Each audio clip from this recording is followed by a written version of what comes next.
Welcome to All Worn Out. I'm your host, Warren Meredith.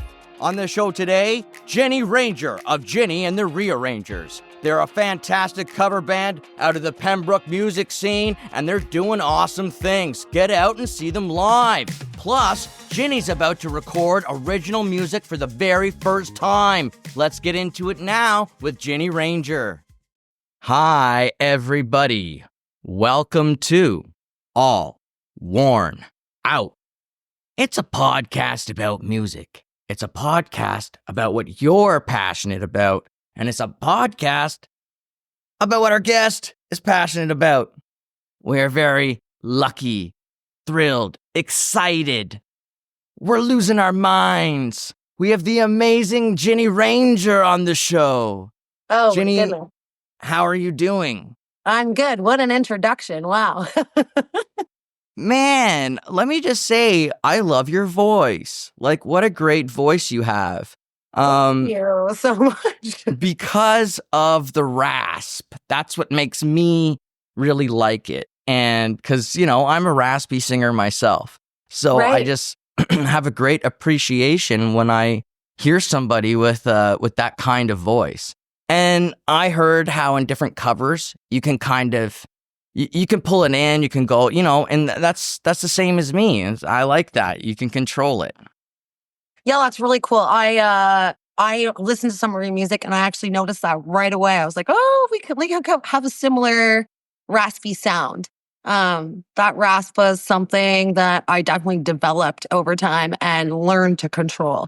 And I'm still learning to control, to tell you the truth. Sometimes it gets away from me a little bit. Or I got really excited about a song. I'm in a song and I'm like, And Oh, then yeah. it's maybe like a little too much. So I'm still learning about it and having a lot of fun with it. A lot of fun trying like new vocal things and new techniques and learning from other vocalists. So fun. Yeah, well, I heard that you love Led Zeppelin. Like, I heard, you might not be able to live without a couple of Led Zeppelin songs. And that's similar to me, too. Again, Oh, really? and I think a lot of people, gosh, it brings me back to so many moons ago when I was in a garage and maybe I was high, maybe I was stoned, maybe I wasn't. But we were listening to... Allegedly. Yeah, exactly. And we were listening to these albums cover to cover, and I just remember every song going to my friends like, this is as good as the last song. This is even better than the last song. What is Right? going on? And so yeah, I'm a Zepp head for sure. Yeah, I'm a big Zeppelin fan for sure. Definitely like classic rock formed like my first impressions of music, I would say. Not my first impressions because I was brought up on like classic country music like Hank Williams Sr., Jeannie Pruitt, and Johnny Cash and Charlie Pride. Like that's what my parents listened to. And I have a deep respect for that music. It's very nostalgic for me. But I feel like there was no one in my household or in my family that liked classic rock or was showing that to me. I feel like it is an era that just cannot be ignored. Like my life would not be the same without Led Zeppelin, for sure. For sure. Yeah, I agree. I agree completely. And, I have to get some cheesy jokes out of the way here. So the first one is, your full name is Virginia, right? Yeah. And so the first thing my silly old man brain did was it was like, oh, she's a Virginia Ranger, like from Virginia. Isn't that so cool? And did she mean to do that? And then my brain was like, no. And then it started singing. And of course, you know what it was singing. And it's like, I don't know. There's a few Virginia songs, so I'm really interested to hear your answer, actually. he's a raspy god. He's a raspy god. Leave Virginia alone. That's the one? Yeah. Do you know My why? My favorite is Sweet Virginia by the Stones. Oh, yeah, that's a good one. The reason There's a bunch of songs with my name in them. I didn't realize my name was such a popular name to write a song about. But there's another one too it's a country song by Ginny. It's called Ginny by Muscadine Bloodline. And I really like that one too. There's a couple others. Yeah. It's kind of neat. I You know like any how songs about Warren? no, No? no, I don't think so. And if they are, I'm gonna say they're not good. I Warren, can't think of one off the top of my head. or I'll tell you right now that Warren as a character in movies, it's a no-go. It's a bad thing. No! Oh yeah. Really? Yeah, like one really distinctly in my mind right now. One of my favorite movies ever has a character named Warren in it. okay, is it the Fidelity one or whatever? No. What is it? Empire Records. That's what I meant. Yes, exactly. Yeah, that's what people say to me.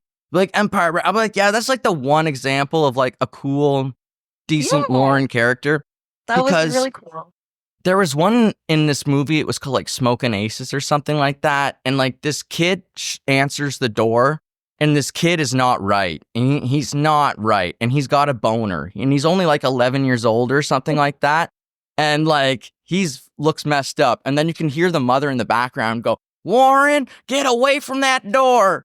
I told you to get away from that door, Warren." And then the other Warren that I always remember is from Something About Mary. And that's her brother. Her brother is I forgot about that. Yeah, one of my favorite movies from that time as well. So good. So you are from, well, right now, you're not originally from, but currently you're in Pembroke, right? I'm in Pembroke, and I'm not far from where I grew up. I grew up actually in Haley Station, Ontario. It's between Cobden and Renfrew on Highway 17. So I'm not far from home. Like, I'm pretty much from here. I'm from the Ottawa Valley. I'm a Valley girl. Okay, good. Some people, from Pembroke, they kind of argued with me when I told them, like, it's Ottawa Valley. And they were kind of like, no, it's our own thing. And I'm like, well, it is. You guys have some pretty great bars. You have some pretty great Maybe scene. I don't feel that way because I'm not actually from Pembroke. So, yeah, I don't know. We've got some great venues here. I feel like the music scene in Pembroke is like rivaling any of the small towns that surround Ottawa. Like, there's a lot of local live music going on. There's a lot of original music going on. And I have been applauding our audiences because they've been so receptive to anything I've written. And I'm like writing songs and throwing them on a stage. I'm not making a demo or like prepping anything, I'm actually going in the studio on the 23rd. So that'll be the first time I record anything. And I can't believe how receptive and how encouraging our local audiences in Pembroke and surrounding area, like Deep River and Renfrew and Eganville and Douglas and Beachburg and blah, blah, blah. They're all coming out and they're loving hearing original, mine anyway. So, and I know some other artists that I go out actively to see, and they're really liking that original music too. I think that's unique at this point in time because the crowd, I think a lot of cover bands especially feel like they've got to, feed the crowd what they want to hear. So that's an assumption that you're making, that's what the crowd wants to hear. And then if you're just continuously feeding them the same thing, well, like, what are you doing up on the stage? Because like I feel like I'm up there, if I'm playing a cover song, it's because I want my audience to hear it and connect with it, and I think it's something special, Yeah. And I'm so impressed that they could listen to something they've never heard before that I wrote like 2 days ago and like clap and even try to sing along. Sometimes that's so rad, like so rad.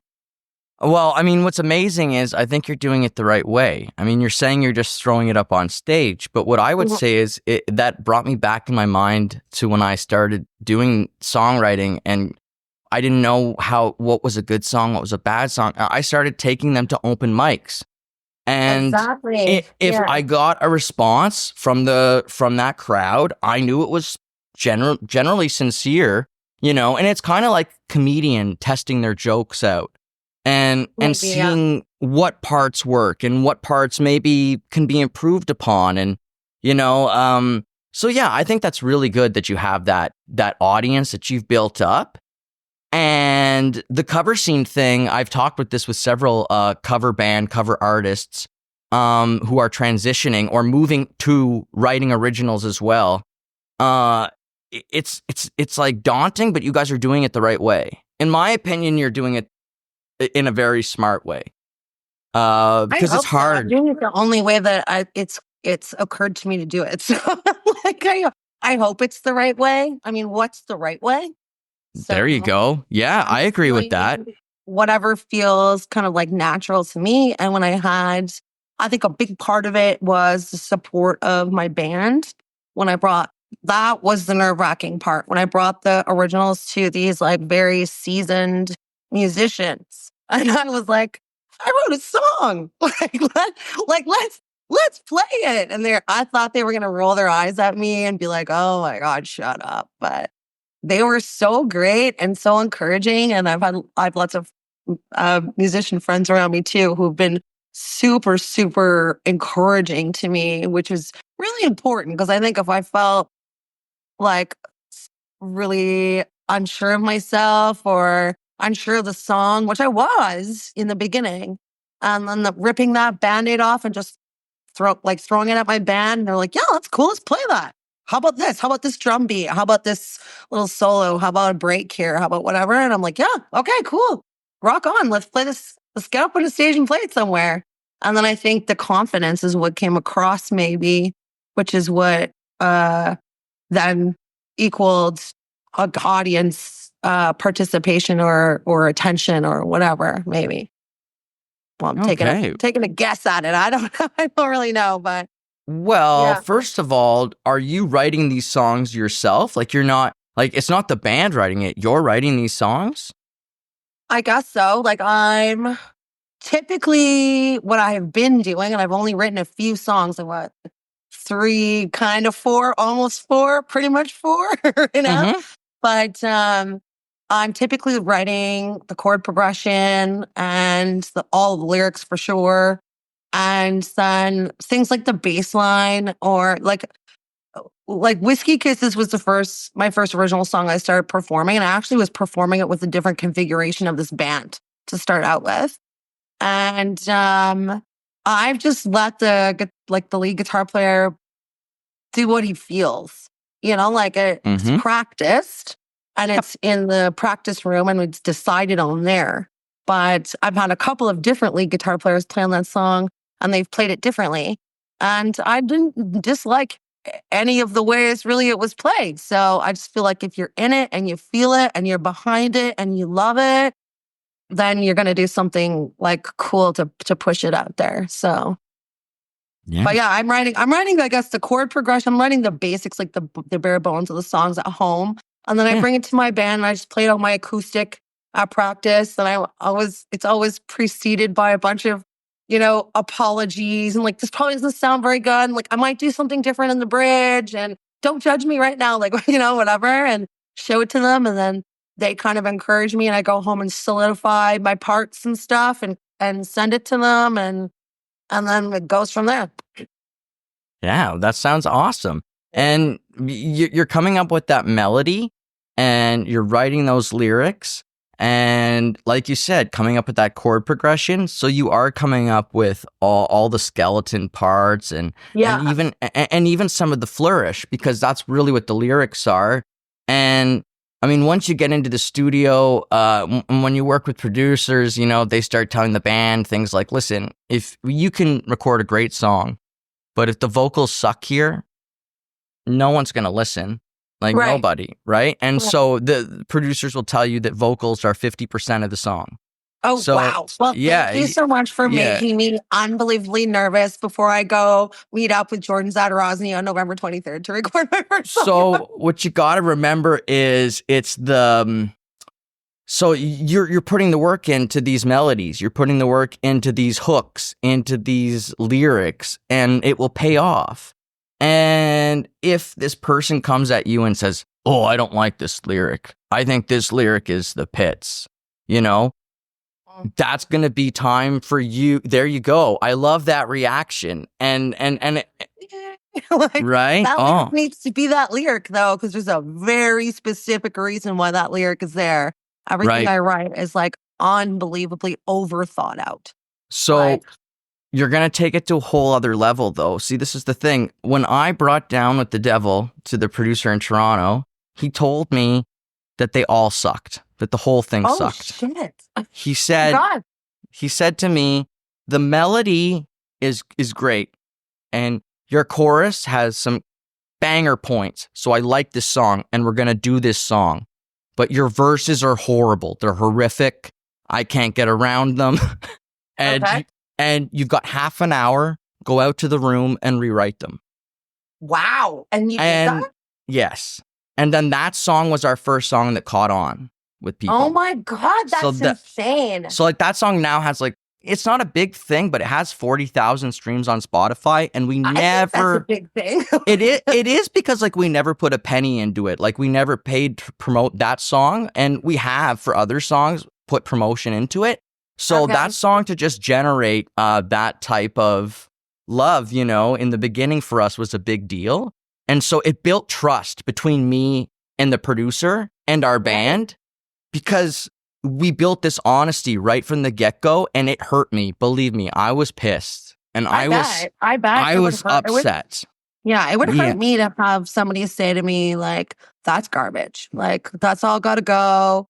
Can't use any of that. I'd be like, what? Like, oh boy. I think though, I'm really receptive to constructive criticism. I think in your position, I think I would have tried to do the same thing. I don't know that I would have been successful at rewriting verses in half an hour. Like, it takes me months to write a song. So what happened is he never did this again. I'll be honest with you. The next song was Wake Up Boy, and he didn't touch anything. He loved what it was. And then for the most part, like I'll come to him now and be like, oh, I think this chorus is too weak. You know, for Crazy, for example.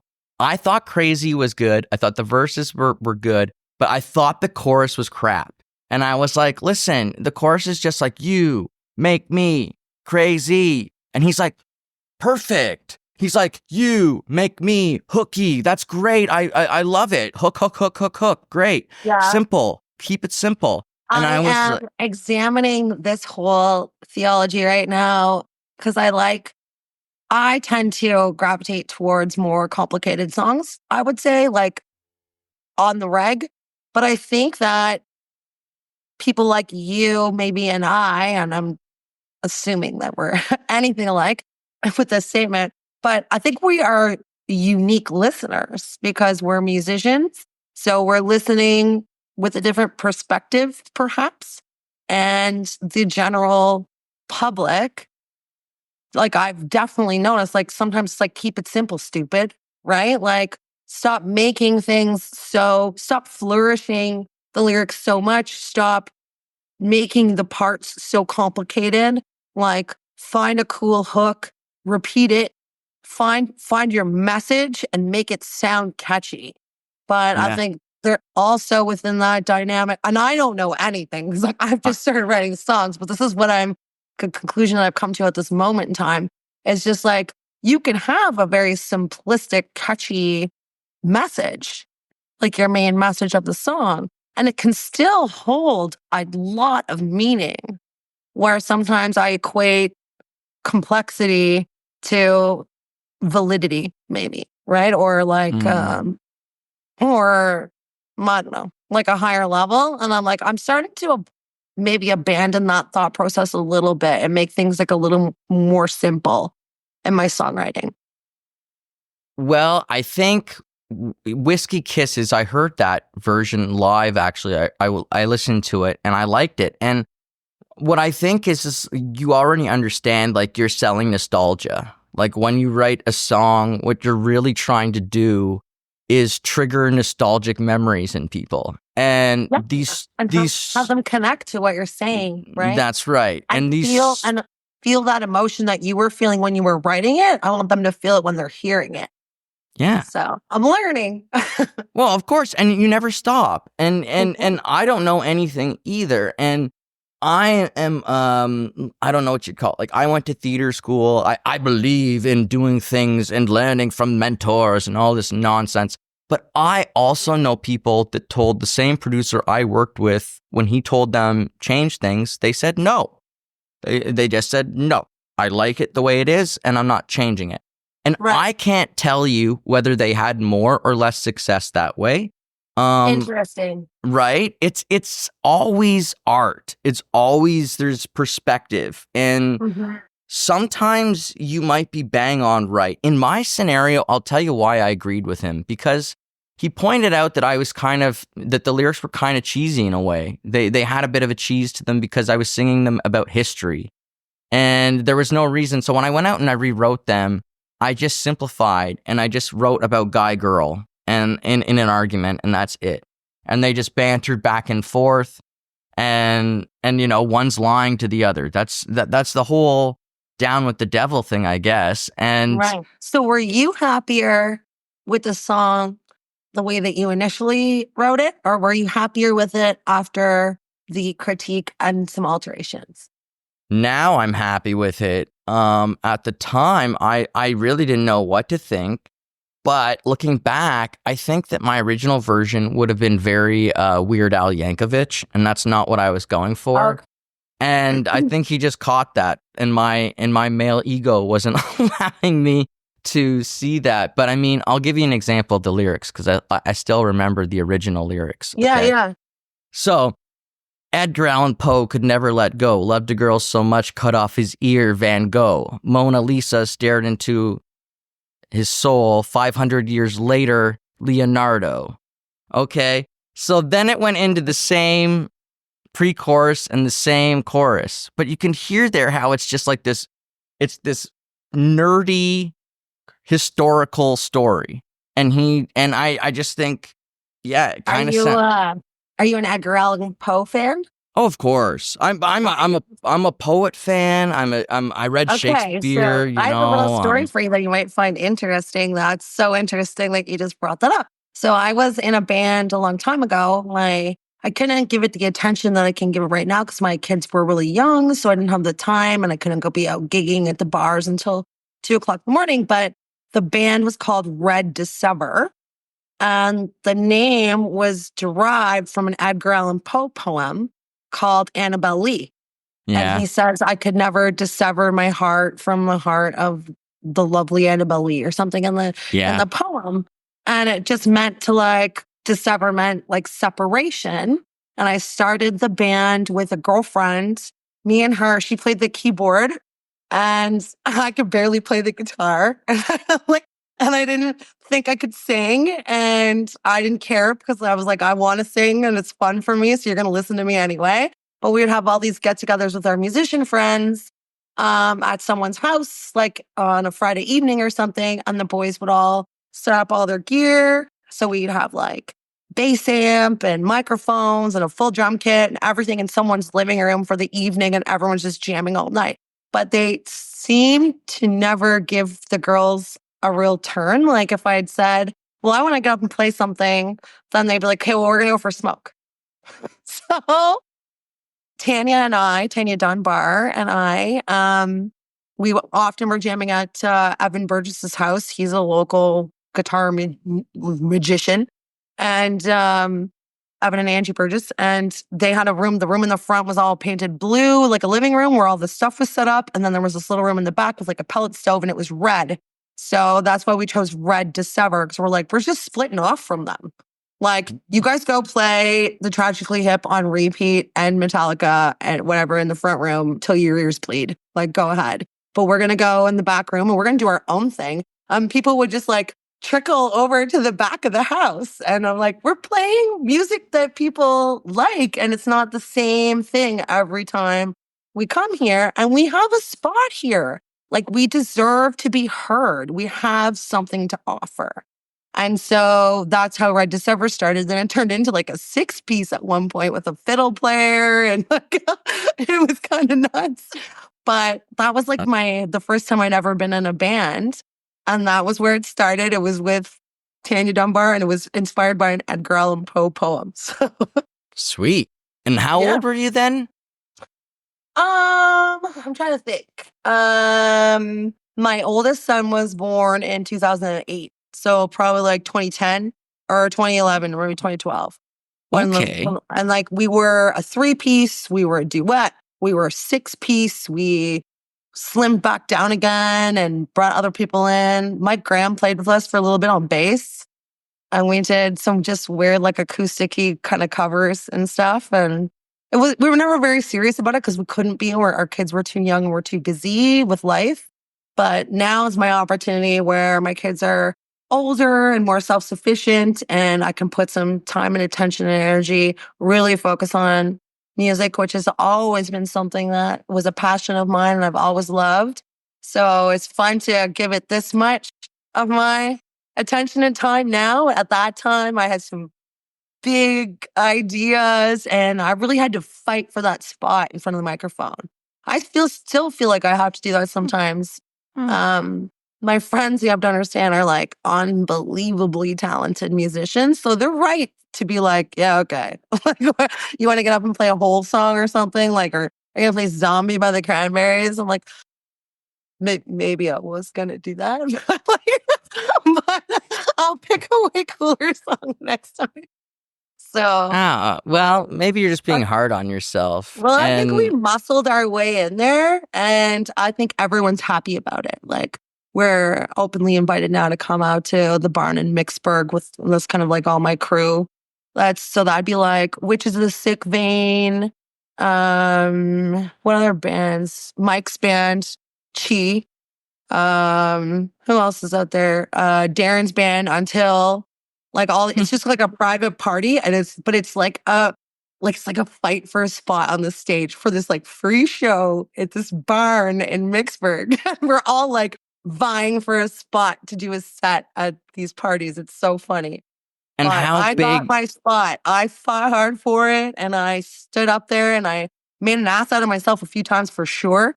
And I don't think you don't learn unless you make mistakes. So I made them, and I struggled through them, and I'm still making them. And I'm lucky to have those seasoned, amazingly talented and supportive musicians around me to have either pushed me or said, like you're not ready to get up here yet. And perhaps I wasn't, so yeah, it's a process and you got to respect it, and Yes, that's been said a lot on here. yeah. And it's true. And there's nothing wrong with it, with going in stages and learning things. And there's nothing wrong with failing. In fact, you have to fail. And it's that vulnerability that allows us to connect with people when we're singing. Yeah. So if we're not willing to fail, we're not going to connect with anybody. That's I think you're doing great. And you sound like you're very hard on yourself. And So I've had people say that to me before, and I don't know that I agree with it. Like, I think I was born in 1980, so I'm a Gen Xer, and that's how we speak. Like, that's how I think, and that's how I talk. So I'm not necessarily like throwing myself under the bus, but I'm definitely able to very easily recognize my faults and my missteps and my mistakes. And I'm happy about that, because if I didn't, like, you were saying earlier, like your male ego was kind of like getting in the way. Luckily, it didn't get in the way long, and you took his advice and you went and cranked out a couple of cool verses. But like, I don't have a male ego. So, yeah. I mean, I'm perfectly capable of being like, you know what, I got up on this stage and I blew it. I sucked. I whatever. And all that does to me is like when I get down off of there, I'm like grit my teeth and I'm like, the hell will I do that again? Like, Right. like I'm gonna make damn sure the next time anyone's listening to me, it's gonna be worth listening to. Yeah. So I think a good, healthy self-critique is a positive thing. I For think sure. it comes across weird because I'm old. So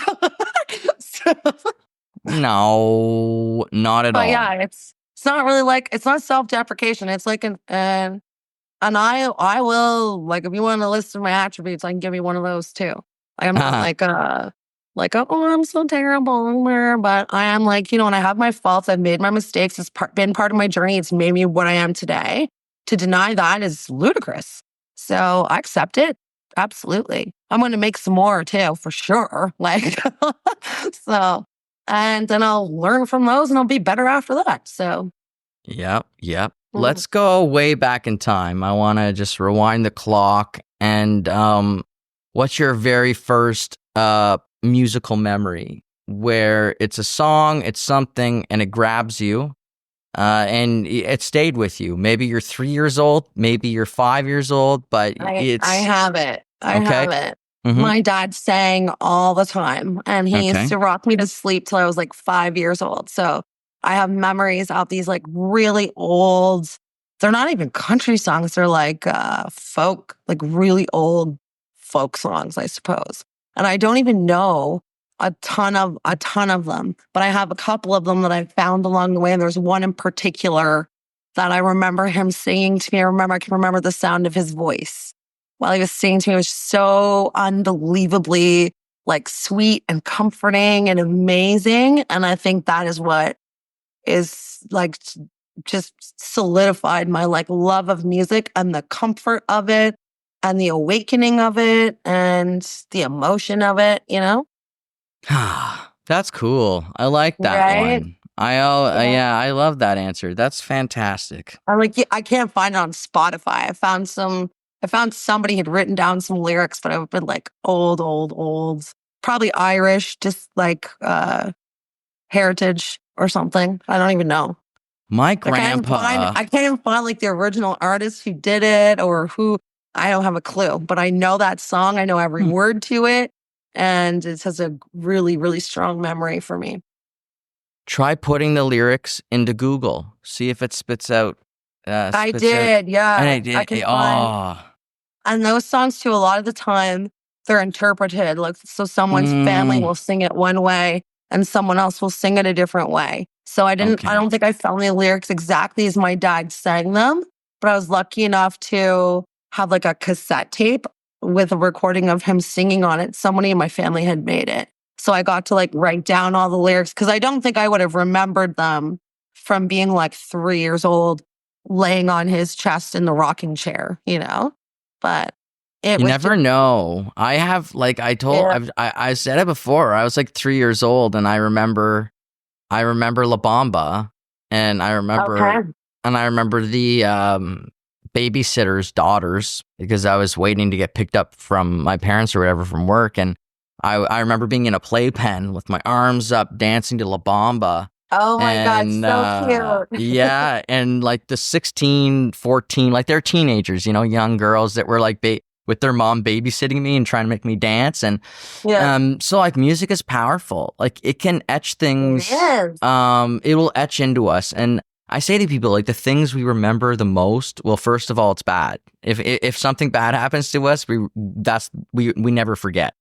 And that's because, like, you know, burning your hand on the stove, you never want that to happen again, kind of deal. Right, exactly. So you always remember that stuff, which is good, but also sucks.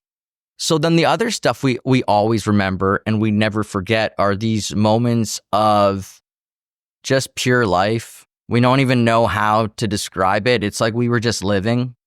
And when we look back, it's just beautiful. And we don't really know.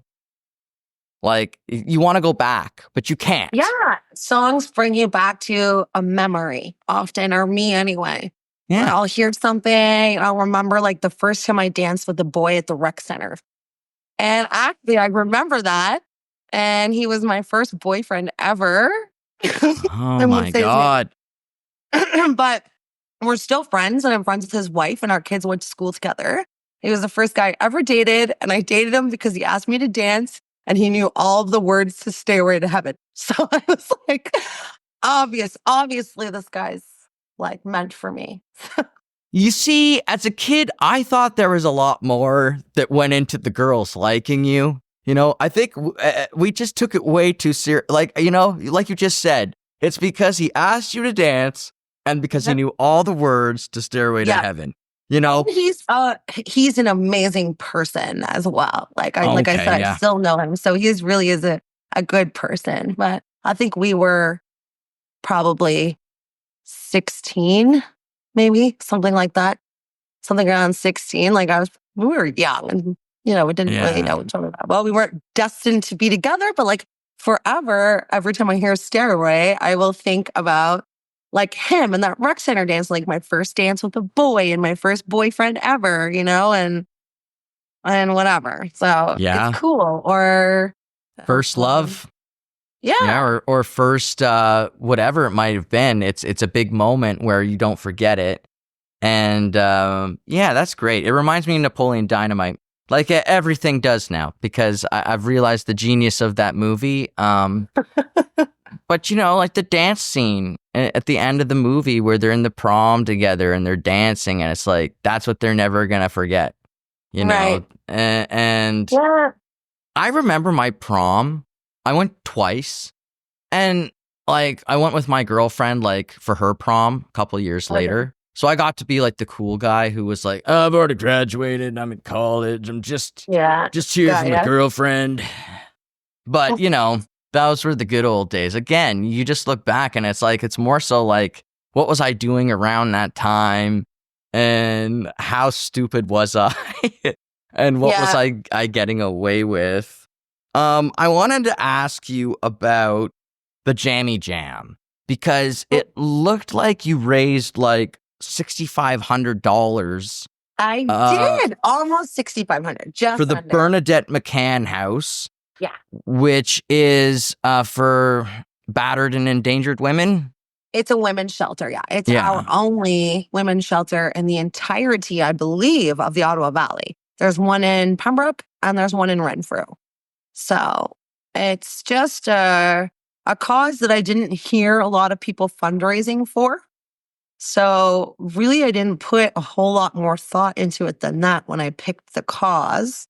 And the date that I have it on, it's my birthday. So, it's around close to my birthday. My birthday is September 29th. So I already always have the Jammy Jam the last Saturday in September. And I just started out as like every year for my birthday, we would get together, me and my girlfriends or whatever, and we drop like $150 on dinner. And they'd all bring me like a candle or a picture frame. So I was like, you know what? Like we're in our 40s now, like seems almost like a little bit of a waste. Like I love your company, but we have it all the time. Like we're always spending time together. And like maybe if we're going to spend this kind of time and money to plan this, we could throw a couple. I'm like, I know lots of people who play music. Maybe we could raise some money for a local charity. And the Bernadette McCann House was like kind of just the first one that crossed my path. And I'm so happy that it did. And it turns out that incredible outcome. Sweeney, who's, I don't know what her position, like the name of her position is there, but she's always the person that I deal with. And she has this uncanny resemblance to my mom. And then my grandmother's name was Bernadette. So I just figured that out kind of afterwards. I think it's one of those things that was just meant to be. Definitely. Mm-hmm. It was definitely meant to be. I think you had that's a fantastic donation. Like that's a very, very successful event, in my opinion. And especially, this year went really well. This was year 3. Last year and the year before, the amount was more like $2,000, but I'm never hosted a fundraiser before. So I literally had no idea what I was doing. I just was like, I have friends who play music and I know some bar owners. Like, you think anybody would buy a ticket for that? Like, right? So that's kind of how it started. And I'm learning a lot as I go along. And it felt really, really good this year to come into year 3 with more knowledge and experience and maybe a respect for the fundraising and for the process and the planning of it. And just kick some ass and deliver $6,500 to our women's shelter. I loved every minute of it. And I loved the music. Like it was absolutely top notch from start to finish. I couldn't believe the people who showed up for me and the performances that were given there. And it just makes me so unbelievably happy to see our community being involved with music and music being involved with our community. And we all need to, I think, remember that like these people are the people who are listening to our music, right? As well. And then we can like combine our efforts and put donations towards a good cause at the same time. So love it. Love all the artists that came to support me this year and all the local businesses that donated raffle prizes and silent auction items and everything like that. It's a real group effort. I hate that it's me because I'm like, oh my God, there's so many people that nobody sees all the things that they do every year. I would say, I'm like, every year I say, I'm planning a fundraiser. That means we're planning a fundraiser. So like, buckle up, buttercup. Like, let's Well, I love the pictures of. I was confused at first. I saw you with Aaron Maiden, in the bed in your jam jams, and you had the curlers in your hair. Yeah, that And was from last year. oh, okay, so that was and you guys had it. Did you guys have an actual bed in the bar? Yeah, I set up a bed every year as the photo booth. So this year we have a real bed. The last two live, they actually had one somewhere in the building. For what reason? I don't know. I bring an air mattress every year, and this year we had a full bed, which was kind of cool. And I think like part of the reason why I picked the pajama theme, I never announce it because I don't want to like fucking brown anybody out. Sorry, oops. Brown No, anybody out. But um, a lot of the times when these women have to leave their homes, it's in the middle of the night and they're wearing nothing but their pajamas. So I only like mention it, but I hope that that might occur to people when they're in their pajamas and they're out at the event, like spending their money towards this cause, that they might think about it in that way, So that's kind of where Jammy Jam came from. It takes a lot of bravery to make a move to a shelter like that. Absolutely. For any circumstance, and I really didn't get that, or maybe I did, but I didn't get it until I went through, like I said, when I went through my traumas, and when I lost friends, and it could have been stopped if people had gone to the women's shelter. Right. And it wasn't on her; it was on multiple people to make things happen a certain way. It's a big move for women to leave their homes and what they're familiar with, even if that is dangerous. It must be terrifying. Yeah. And that organization has my full support. I just love the way that they run it. They've got all kinds of outreach programs. They connect people with counseling. They will even attend your court appearances with you if you have to go face your abuser in court, just to be moral support while you're there, because the court process does not have a knowledge or respect for abused spouses at all. They don't, like, it's just not even acknowledged. So I think that service particularly is just unbelievable for them to recognize that women need that, or not even just women, like spouses, abused spouses need someone in their corner to just sit there silently and just be present and show their support in that way. Yeah. So let's talk about the first time you figured out you could sing. When was that? And could you sing, or was it just a passion that you developed? What happened? Because to me, it's about the ear. I don't know. Like, can I sing? Yes, you can, Ginny. Like, I am. And I love it. And all this whole time, I'm just like, I'm singing. So if you don't like it, like, there's the door. So it's my turn. And I fought hard to be up here, and I put the work in to get up there. I think that I've been told I have a unique voice. I just think that my focus is to represent my passion and emotion and the feeling of the song. So hopefully I'm doing a good job of that. And aside from that, like technicality, I have never taken a vocal lesson. Like, I don't know. I've always just been like, like, I had to fight for that turn. So when I get my turn, you gonna listen, or whatever. So I've become to appreciate like a few parts of my voice, I think, that I like. And I guess I don't even know if I try to fit those in. Like, I really don't put a lot of thought into singing at all. It just like comes out, and I'm critical, as we've discussed already. So often if I'm trying something new, I like to take a recording or two of it, and I will listen to that on repeat in my car, usually while I'm driving, and focus on like, oh, I'm pitchy here.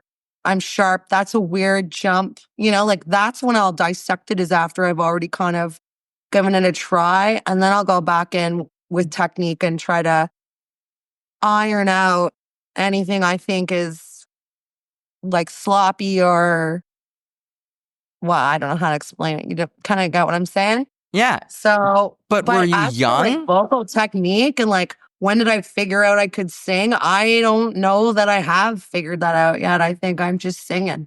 So You had to have an epiphany moment, though. There had to be some point where you went, yeah, I'm going to sing, and no one's going to stop me. I'm going to sing. Yeah, you're right. And I think probably one of those moments was more with my guy friends, like vying over that spot to have a turn on the microphone when they started listening to me.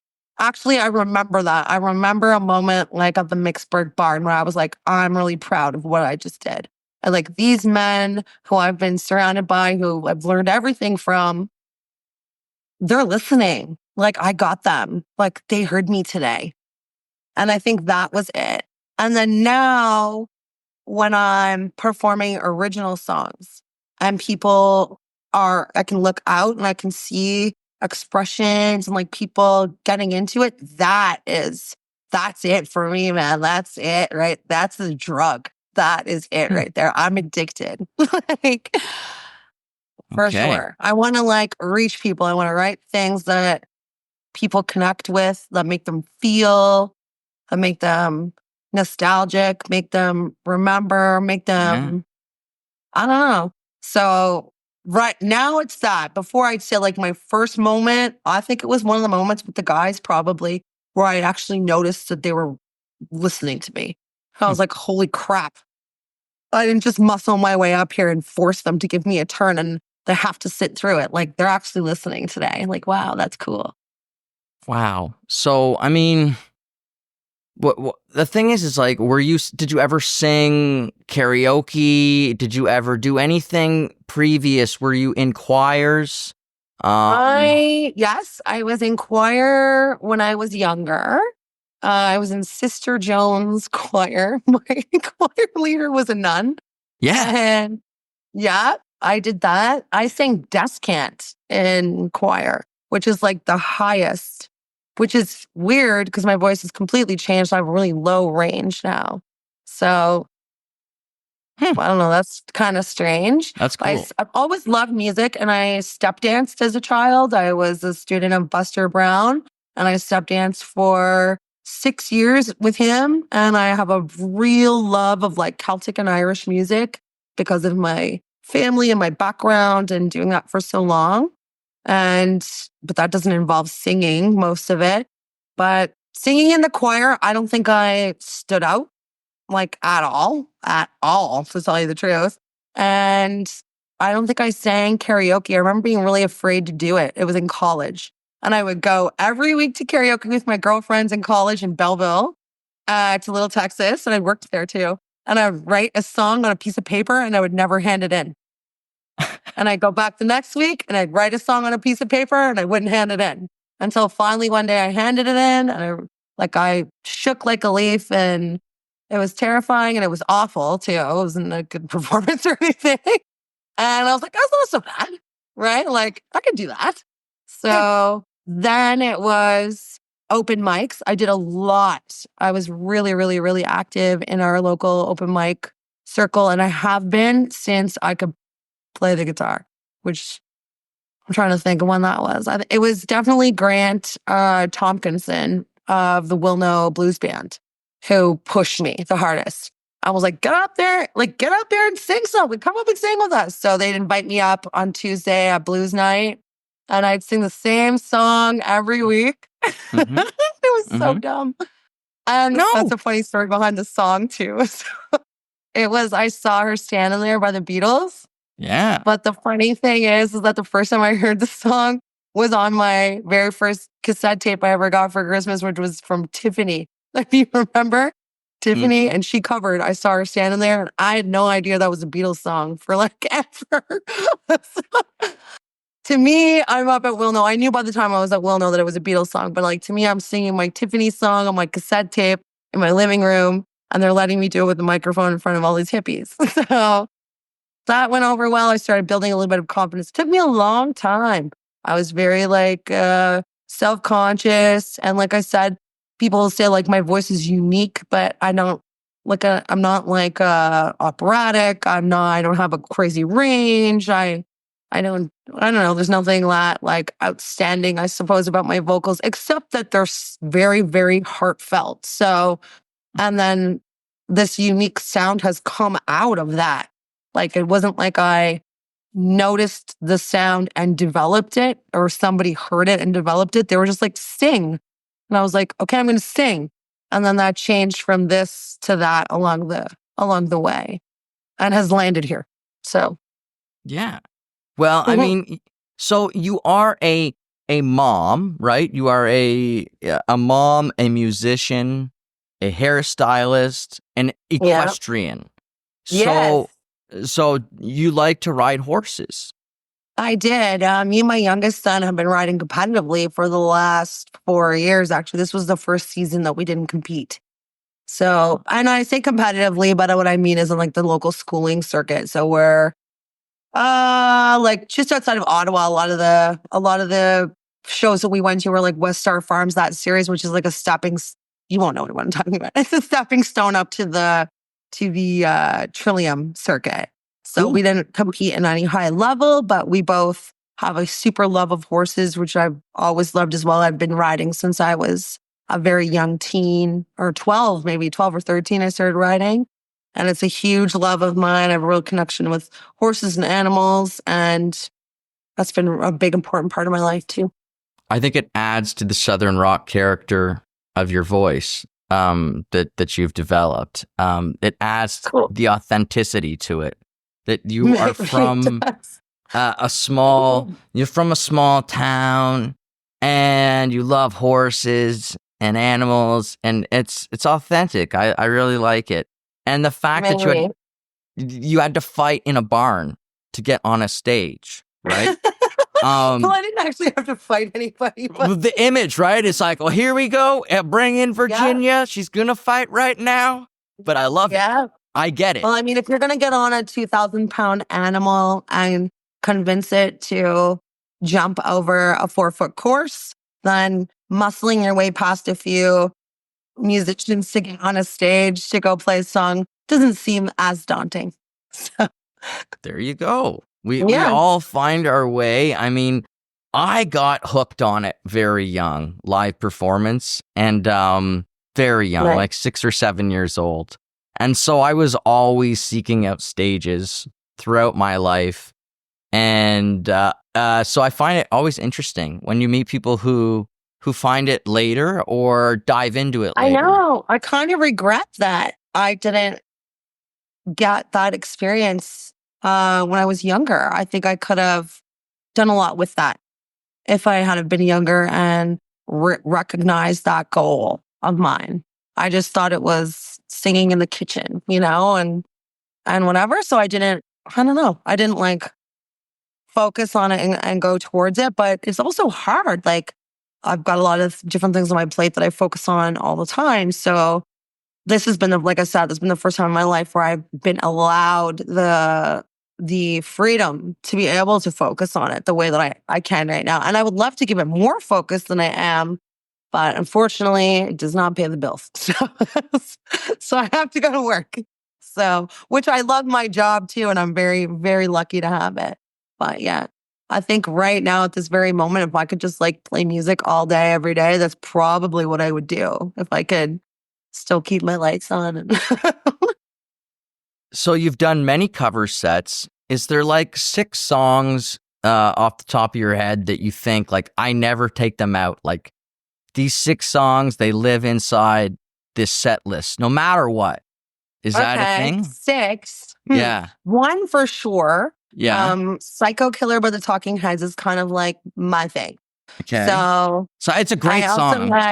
We played the Psycho Killer, started way back with Red December, and I think it was Jeff Burgess. That was not bad. That like, when everybody comes in and you're just kind of like noodling around to get warmed up at practice, and he would always noodle Psycho Killer, and the whole band just latched onto it. And we're like, this is our song, right? Like, I love this song. And I love the Talking Heads so much. So definitely that one. And then I let it go for a long time. And I was dating a musician on and off for about 2 years, who it was a staple in his set.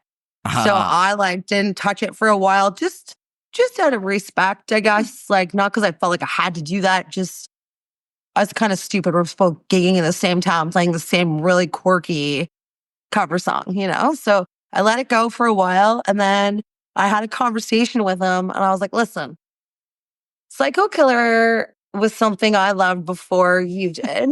And I'm taking it back. So I don't not saying you need to stop playing it, but what I am saying is I'm a start. So you better step up your game. Yeah. So I did. It was a conversation, and he kind of said, like, you know what, it's run its course with me. I'm ready to pass the torch. So we almost had like an agreement about it. Well, I didn't need one. Like I was going to play it anyway, but it just came back to me. I don't know why that song, but for sure, I really liked that song. Songs I get sick of sometimes that we cover, you know, like if you're covering it, sometimes I love it for a long time and then I'm just like over it. And that has never been one of them. I like it every time we play it. Every time I play it, I love it. We started mashing it up with Lady Gaga. And I recently just squashed the mashup. I was like, okay, let's stop mashing it up now. I want to go right back to just like playing straight Psycho Killer. That one for sure. I'm trying to think. The Gaga song's a staple, really. Which We've one? played that for a really long time. So that's kind of identifiable, I would say. And Helter Skelter by the Beatles. I really like that in our set. And You've Got Another Thing Coming by Judas Priest. And Rebel Yell. Okay. And then most recently, Black Sheep by Metric. That's it. That's it for me. That shit's it for me. I'm never not playing that song. Like I love it. I love it so much. I love it every time we play it. So exciting and fun and weird and different. I absolutely love it. And what was the other newer one that we added that I really liked? I don't know. I go in like moods of like, oh, I'm so focused on this one, but definitely Psycho Killer staple will always be a staple for me. I feel like it's the song that kind of got me going with cover songs and gave me the confidence to try some more, you know? Yeah. And the new songs that you're writing that are coming out, are you trying to stylize them into a specific genre? Are you trying to connect them? I don't have a damn clue. I don't have a clue what I'm doing. I'm trying to just express myself and in a way that other people can relate to. So something I did notice, I wrote 3. So Whiskey Kisses was my first one. And then I wrote Jekyll and Hyde. And then I wrote Every Dog Has His Day. And the new one, I'm not having to settled on a name yet, but I think it might be Shady Lady. So I wrote 3 songs all about relationships and usually the failure of the relationship was the topic. And then I was really that's the only like real effort I put into it. All the songs just like came out. I can't explain it. Like I didn't really have a whole lot of control. It felt like so what they were going to sound like.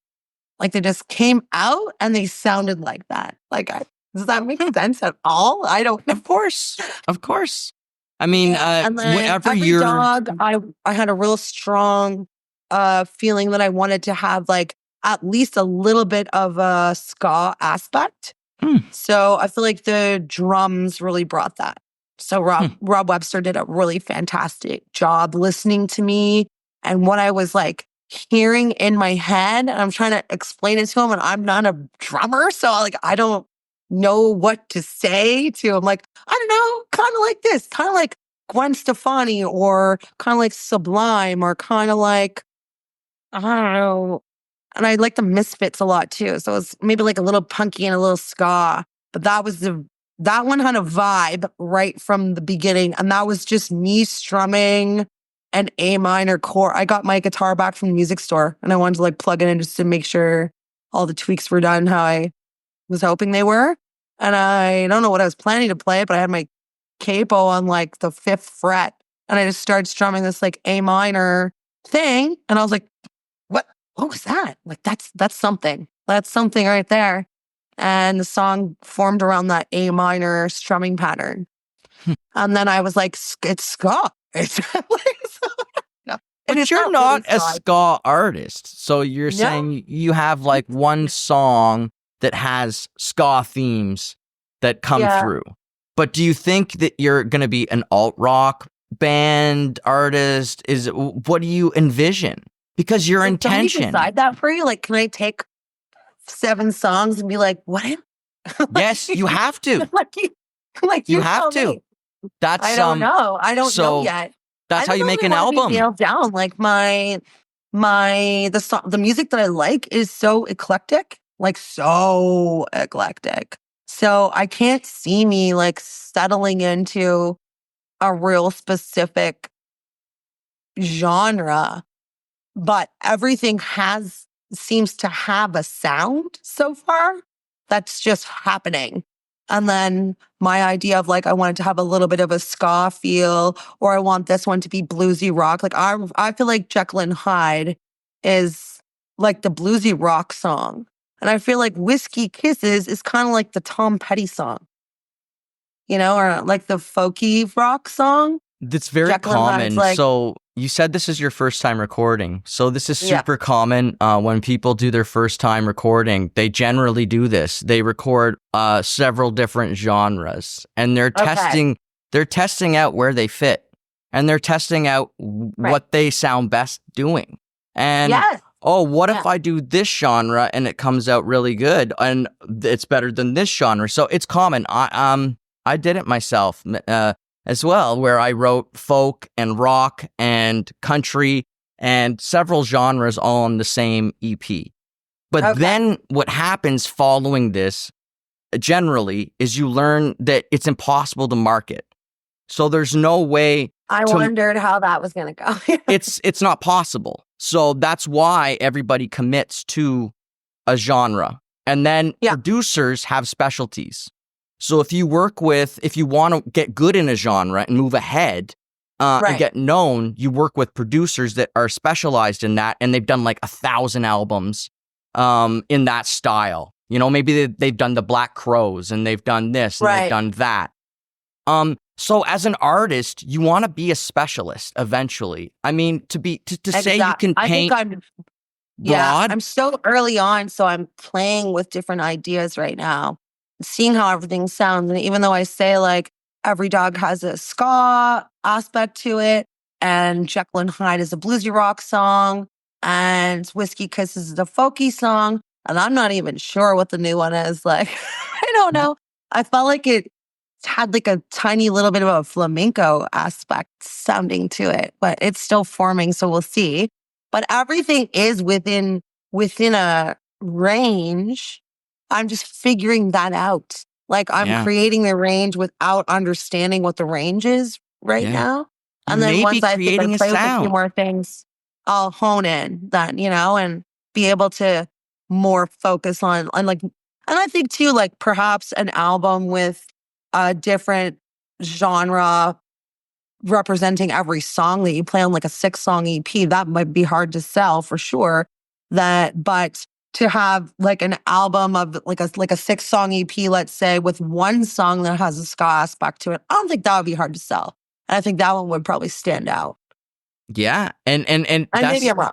No, you have to pick out what you believe in. That's most important. And screw what other people say, including me. So it's really about what you believe, and that will go furthest. And then if you can get other people in a band to believe equally, it will go much further than you could ever imagine.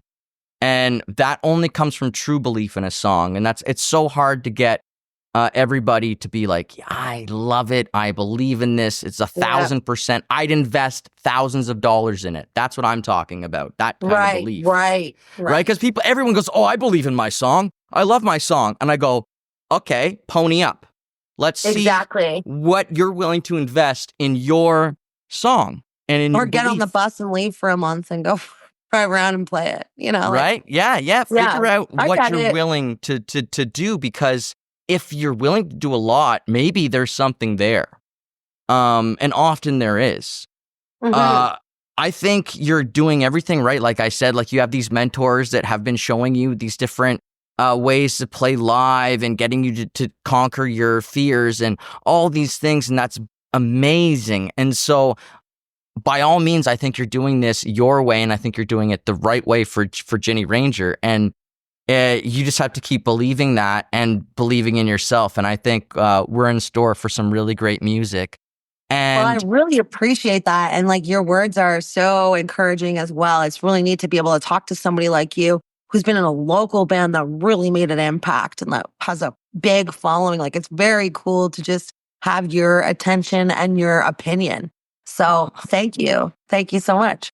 Hey, thank you. Yeah, but we're just passionate, right? We're both just passionate about music, and we both just love it. And we're on journeys, discovering more and more about what we can offer people, musically, and what we can offer ourselves. And man, oh man, I keep bumping my head in this, but I keep loving it. You know, it's a fantastic thing to get to create music. Isn't it fun? Like, isn't it the funnest thing ever in your whole life that you've ever gotten to be able to do? Like, I just can't even believe it. Every time I step on a stage, I'm just like, wow. Like, wow, this is really cool. Like, very, very cool to just have people's attention, be able to have an influence on them, and to show them new things, to show them new ideas, even if it's a new cover song. Like, I really pushed The Beaches. I put Blame Brett in my set. Oh my God. Like, definitely a year ago, if not a year and a half. And I played The Beaches for my band, played the song for the band. And they were like, what the fuck is that? And I was like, all right, you need to crawl out from under the fucking rock you've been living under. This is an all-female Canadian band that have won Junos. They've opened for the Stones, and you don't even know their song yet. Like, are you a Canadian music fan or not? It's like, if you want to just sit at home and listen to Road Apples, and I'm a huge hip fan. I'm not shitting on the hip at all. I'm a really big hip fan. Road Apples was one of the most iconic albums of my life that had the most effect on me. So by no means am I crapping on the hip, but I'm just saying, like, it's an easy road to go down when you say I'm a fan of Canadian music. And there's a lot of Canadian music out there that is really great that's happening right now, like Ruby Waters, JJ Wild, The Beaches. Oh my God, No Bro. I just found No Bro. They're so cool. Oh yeah, I've seen them live. And I'm naming women because I'm a woman, so I guess I just get like personally invested in that little like. You see, it's kind of why I'm poking at you about the genre thing. It's because right now women in rock are really dominating and having a great moment in the sun.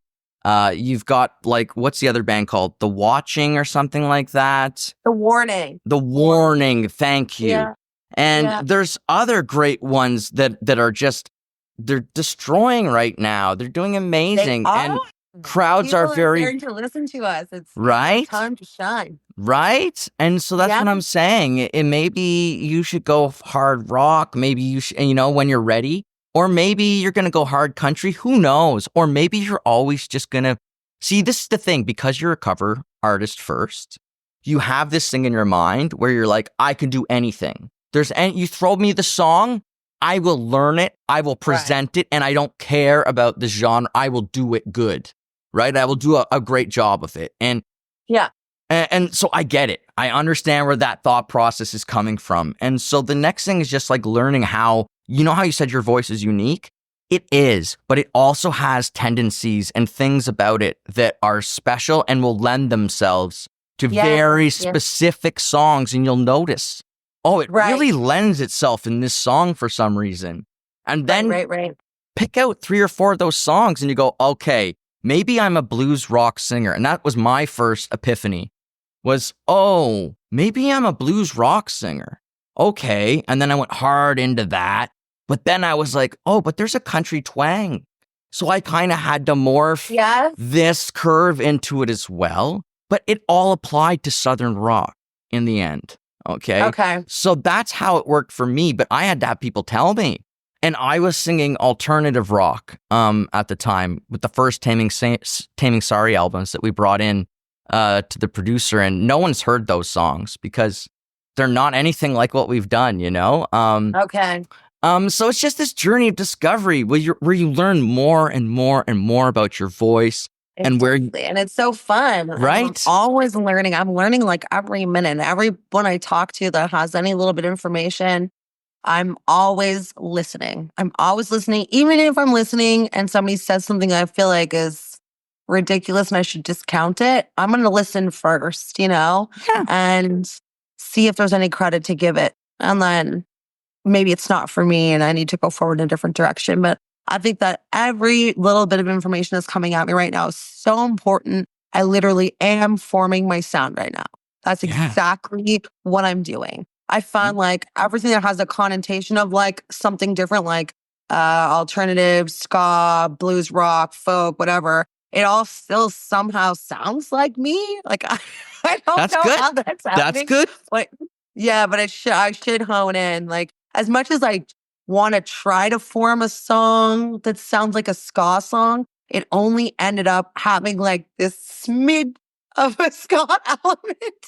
That's okay. So, but I'm fumbling through it, right? I'm Yeah. learning right now. So it might sound a lot different in a No. year from now. Yes, and it might not. And you're doing fantastic. You're doing awesome things, raising money for charities, killing it in the cover scene, pushing yourself to write new music. I just want to say thank you so much to Ginny Ranger today for coming on the podcast. I had a lot of fun learning about you. Thank you, Ginny.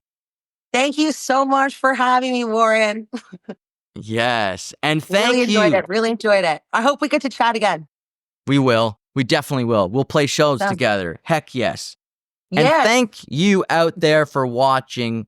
And you know what? Get out and see Ginny Ranger live and the Re-A-Rangers.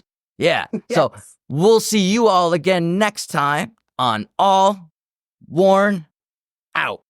Bye-bye, everybody.